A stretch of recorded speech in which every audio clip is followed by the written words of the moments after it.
आप देख रहे हैं आरजी लाइव हरियाणा और मैं हूं आपका हरमन प्यारा राकेश गोदारा। एक बार फिर से आपका स्वागत करता हूं। साथियों, आज धरने को चौथा दिन है और बलदेव सिंह जी के आमरण अनशन का तीसरा दिन है। तो चलिए आज हम यहां के ताज़ा हालातों के बारे में और जो नई अपडेट है उसके बारे में जानते हैं। तो हमारे साथ हैं किसान नेता प्रहलाद सिंह भारूखेड़ा। चलिए मिलते हैं उनसे। राम राम प्रहलाद जी। राम राम। तो आज की दिन भर की क्या अपडेट रही? आज तो दिन भर में यहाँ लोगों की हाज़िरी अच्छी रही थी। उसके फिर प्रशासन ने बातचीत के लिए भी बुलाया था। फिर हमारी कमेटी संयुक्त मोर्चे के लीडर आए हुए थे, कुलवंत संधू जी और विकास सीसर। तो बाकी यहाँ की लोकल कमेटी जाके प्रशासन से बातचीत करके आए थे। लेकिन प्रशासन का जो रुख है वो अभी भी एक सरकार के इशारे के ऊपर प्रशासन कर रहा है। जो ये मुकदमे जिस तरीके से बनाए गए हैं देशद्रोही के, तो ये सरकार के इशारे पे बने हुए और सरकार चाह रही है इस आंदोलन को कुचलना और लोगों के अंदर एक दहशत पैदा करने की। और यहाँ नए एसपी को लगाया गया है और उस एसपी ने एकदम इतनी पूरे हरियाणा की फोर्स यहाँ पे बुला ली है और सीआरपी भी यहाँ पे बुला रखी है। तो ऐसे लग रहा है जैसे ये किसान नहीं है, कोई आतंकवादी आए हैं दूसरे देश से और यहाँ हमला कर रहे हैं और ये बॉर्डर के ऊपर उनका जवाबी कार्रवाई के अंदर जिस तरीके से फौज लगाई जाती है वैसे लगा रखी है। लेकिन ये जो मुकदमे बनाए उनको लेकर सुप्रीम कोर्ट ने भी संज्ञान लिया है और सुप्रीम कोर्ट ने फटकार भी लगाई है कि आप किसी की आवाज़ को दबाने को लेकर इस तरीके की संगीन धाराएं नहीं लगा सकते। देशद्रोही की धाराओं का प्रयोग आवाज़ दबाने में नहीं कर सकते। लेकिन ये सरकार जो है वो बार बार आंदोलन को ख़राब करने के लिए अपने ही लोगों को प्लांट करके उपद्रव कराने के एक इसका षड्यंत्र रहता है, जो अब पूरी दुनिया के सामने सब लोगों के सामने इसका जग जाहिर हो चुका है कि ये सरकार किसान जो है वो शांतिपूर्ण तरीके से आंदोलन चला रहे हैं। तो हमारा जब तक रिहा नहीं होंगे साथी गिरफ्तार किए हुए तब तक एजिटेशन हमारा जारी रहेगा। और संयुक्त मोर्चे के लीडर हैं बलदेव सिंह जी सिरसा, वो आज तीसरा दिन हो गया आमरण अनशन पर बैठे हैं और आज उनकी तबीयत भी थोड़ी डाउन होने लगी है, कमज़ोरी आ गई है क्योंकि बुजुर्ग 80 साल के हैं। तो 3 दिन से कुछ खाया पिया नहीं है तो उनकी तकलीफ़ बढ़ने लगी है। तो ये प्रशासन के लिए सरदर्दी तो बना हुआ है आंदोलन। और अब भी अगर नहीं मानेंगे तो कल हमने 2 टोलों को जो है वो बंद करने का 2 घंटे के लिए, और पंजवाना जो हमारा लंगर चलता है वहाँ पर भी 3 जगह कल जो है नेशनल हाईवे जाम किया जाएगा 9 बजे से 11 बजे तक। और उसके बाद 12 बजे फिर मीटिंग करेंगे और ये नहीं मानेंगे तो फिर 12 बजे के बाद में फिर बड़ी कॉल देंगे। तो प्रशासन के रुख में कोई नरमी आई है या सकारात्मकता आई है या अभी भी पहले की तरह प्रशासन का अड़ियल रवैया है? प्रशासन असल के अंदर क्या है कि ये फंसे हुए हैं क्योंकि नौकर है सरकार के, जनता का इधर से दबाव है। तो सरकार जो चाहेगी वो इनकी एक मजबूरी बनी हुई है, इनके लिए करना है।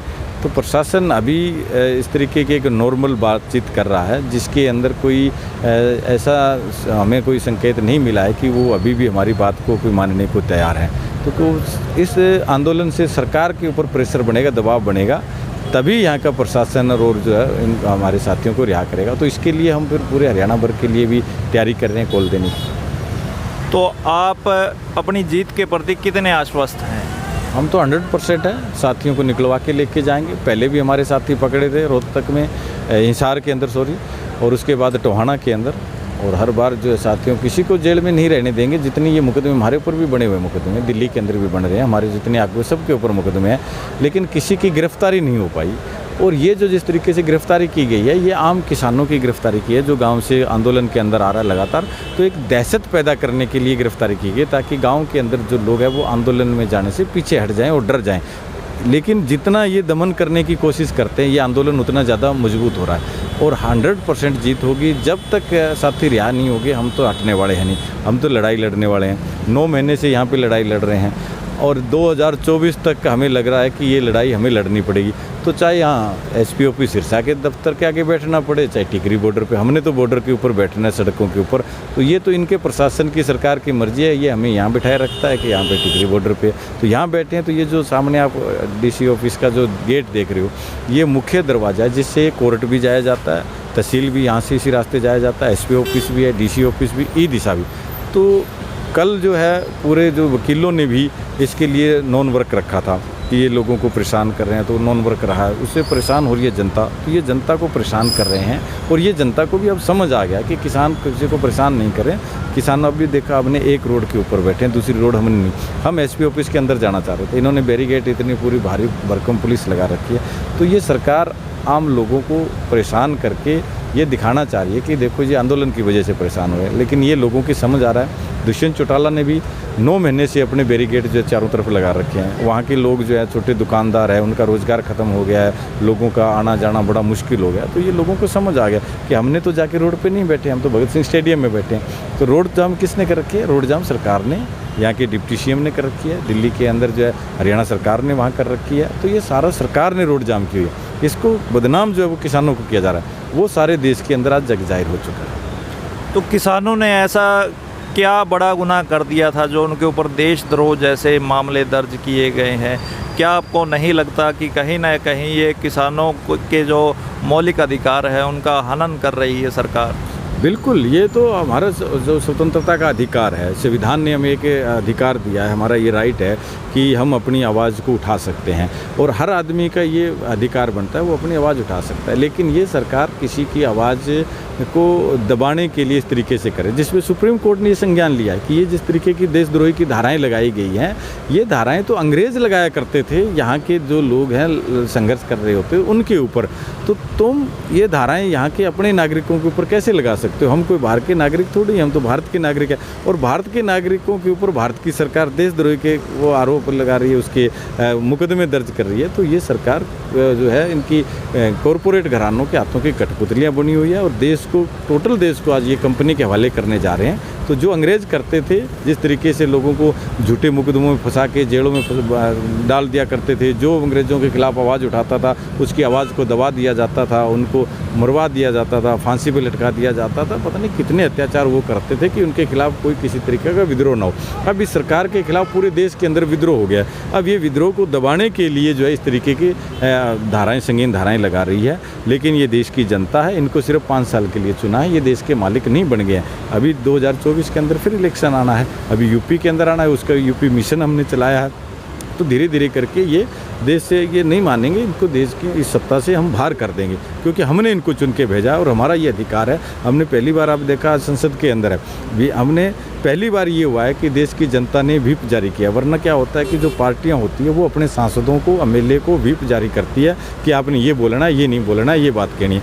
पहली बार देश की जनता ने इनको व्हिप जारी किया है और उसका ये असर हुआ है कि आज संसद जब चलने लगी और मोदी ने जब ये खड़े होके बोलने लगे तो वहाँ के सांसदों ने जो अंदर बैठे थे उन्होंने उनका बाइकाट किया, उनको बोलने नहीं दिया और वहाँ संसद के अंदर डटे रहिए। हमने उनको सबको चिट्ठियाँ लिखी है कि आप लोग चाहे आपको अंदर सस्पेंड कर दे तो भी आपने बाहर नहीं आने देना है। तो पहली बार इस देश के इतिहास के अंदर हुआ है कि प्रधानमंत्री को बोलने नहीं दिया गया।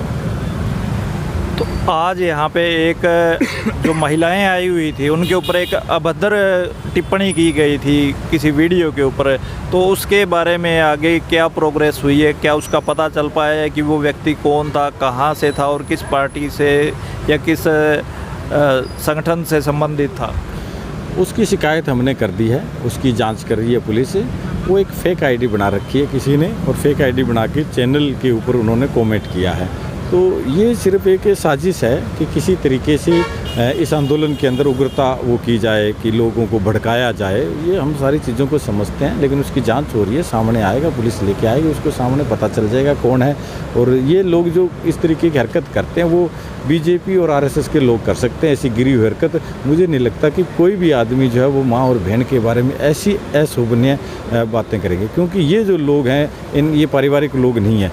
इन लोगों को कोई समझ नहीं है कि परिवार क्या होता है, रिश्ते क्या होते हैं।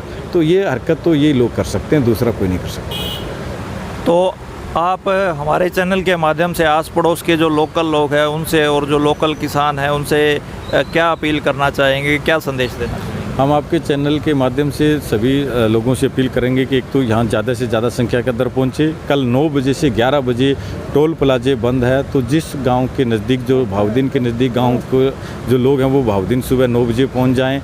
और खुइयाँ टोल प्लाजा है उसको बंद करना है तो सुबह 9 बजे वहाँ पहुँच जाए, 9 बजे से 11 बजे करना है। पंजवाड़ा के आसपास के जो लोग हैं वो पंजवाड़ा पहुँच जाए और बाकी जो लोग हैं वो सारे यहाँ पहुँचे और 11 बजे वो 9 से 11 टोल बंद करके फिर 2 घंटे तक रोड जाम रखना है, उसके बाद में खोल देना है और उसके बाद सारे लोग यहाँ पहुँच जाए। तो हम सारे आपके चैनल के माध्यम से सिरसा जिला के लोगों से अपील करना चाहते हैं कि कल बड़ी संख्या के अंदर यहाँ पहुँचे ताकि इनके ऊपर एक दबाव बने और अपने साथियों को हम रिहा करवा सकें। और ये जो टोल बंद है ये कल सिरसा शहर के बंद है या पूरे हरियाणा में या पूरे भारत में बंद है? कल सिर्फ सिरसा के 2 टोल बंद किए। कल हमने यहाँ लोकल कॉल दी है, हरियाणा की कॉल अभी हमने नहीं दिया। आज प्रशासन से बातचीत करते हुए हमने कहा है कि अगर नहीं मानोगे तो हमारी फिर मजबूरी होगी बड़ी कॉल देने की।